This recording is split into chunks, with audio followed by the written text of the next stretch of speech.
Hello and welcome to today's 5 minutes global news with DSNR. Breaking news. The unprecedented move by the US president. The United States has officially entered the war between Israel and Iran with this unprecedented move by bombing Iran's 3 nuclear sites.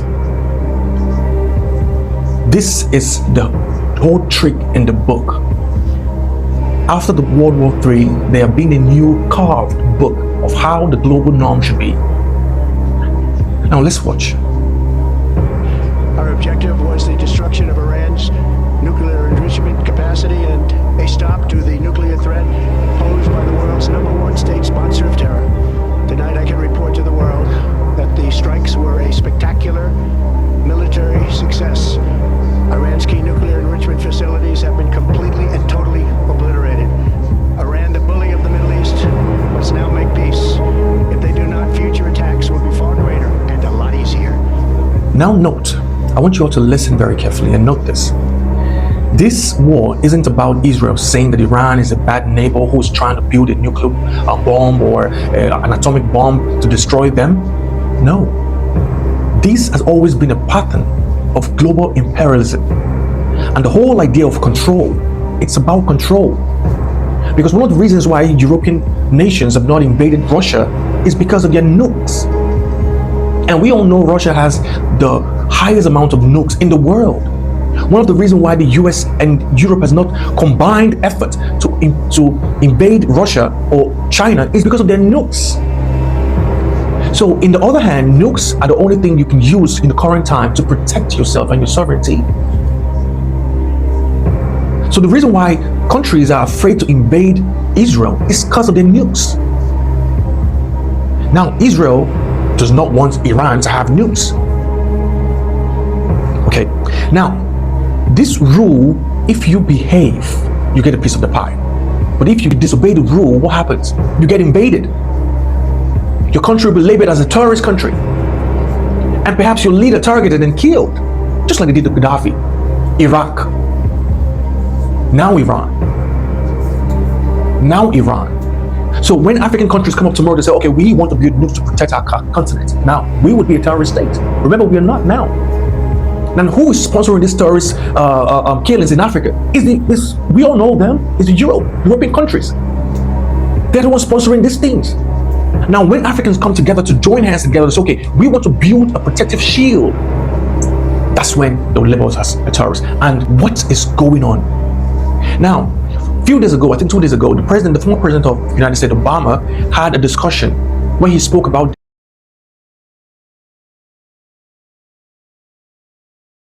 democracy, spoke about the rule of law, and he was encouraging Americans to fight for what they believe in. Yes, but he also shaded the current president of the United States. Now, just take a listen to this. And the glue that holds us together is this crazy experiment called democracy, and this idea that we can somehow, despite all our differences, we don't look alike, we don't worship God in the same way, we don't like the same foods, and yet, when this experiment works, it gives the world a little bit of hope, because it says it is possible for human beings who are not bound by tribe or race or blood, but are instead bound by an idea, that they can somehow work together and arrive at a common goal. That's what made America exceptional. We have to recover pride in that. There's definitely a game being played here. There's definitely a big ball being tossed around here. Ukraine was used. Now Ukraine is almost gone. Nobody's talking about that anymore. I know Zelensky would be like, oh my God, I don't know. I'm like pushed out. Like what? He was a censor stage. He used to travel to America to get everything he wanted. He used to tour around the whole Europe countries to get everything he wanted. Now he's nowhere to be found. It's Israel and Iran. Is there any time we're going to have peace, an actual peace, where countries are protected by themselves and not the international norm? Because the international norm is for who? It's for few countries. It's for just few countries.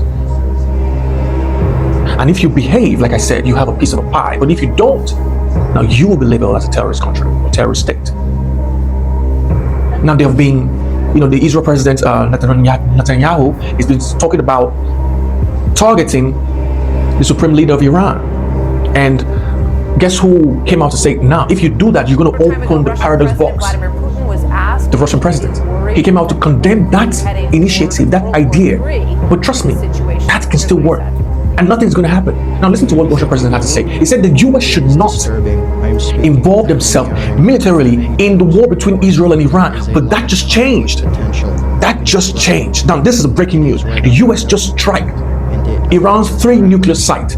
Now the US will say, oh well, we just struck, our target was the nuclear site, but it's inside Iran's territory. And it's just you breaking the international norms and law. Preferably by peaceful means. Because they don't have any war with you, the United States. All right, very interesting. The relationship between the US and Israel is something that people, it's just paradox. People don't really know about it. It's deeper than what you think. It's deeper than faith. No, it's deeper than faith. People say, oh, because the US is Israel, and then, oh no, the Israel is Israel in the Bible, and the US is the Christian state. No. It's deeper than faith. It's really deeper than faith. The United States relationship with Israel is one of the relationships that the US can break all norms to protect. Aside from that, no other country the US can break. The US cannot break all norms to protect the United Kingdom. No, they enslaved them before. Yeah. But Israel, there's something about their relationship. Now, in the latest interview with the president of the Russian president, Vladimir Putin, he stated that he could destroy the whole of Ukraine if something happened. If Ukraine uses any type of bomb that could destroy the city of Russia, he said he could destroy all of Ukraine, and he hopes Ukraine will not go that way. Because what we're seeing right now in Ukraine is just unprecedented. It's just inhumane. Cities by cities being destroyed every single time. And we all know the cause of the war. In his interview, he said he's willing to sit down with Zelensky. Previously, I think that was last month, Zelensky traveled to Turkey. They were supposed to meet, but Putin did not go. He sent his delegates. Why? Because he said that the things on the table has not really been set properly. Now he feels that obviously Russia has gained more territory in few weeks. So he said, well, I'm open to sit down with Zelensky and talk about this issue. But one thing is for sure, when it's war, any land that you occupy is yours. That's just the international norms of law. From the side of those whom we call neo-Nazis. So I don't think Ukraine would get all of his land. No. Even the president of the United States would say that. You have to give something up. Because the nuclear doctrine. And Zelensky is still stuck in the old ways, like, oh, we're going to get everything back. No, sir, you're not going to wake up. You're not going to get anything back. You're not going to get anything back. Actually, you came out from Russia. We always respond and react to any. So what we're looking at now, we're going to see the video of Putin speaking about this briefly. Always react. All right, let's take a look. Always in the spirit of reciprocity. So our response would be extremely harsh and most probably catastrophic in nature, both to the neo-Nazi regime and unfortunately to Ukraine itself. I genuinely hope that it will.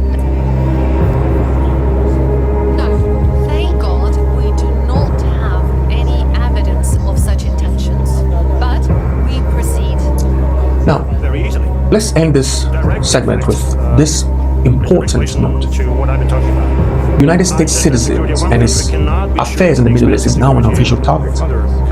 This war is not just going to be, oh yeah, the United States just bombed Iran's nuclear site and that's it. No. You need to know something about the Iranian people.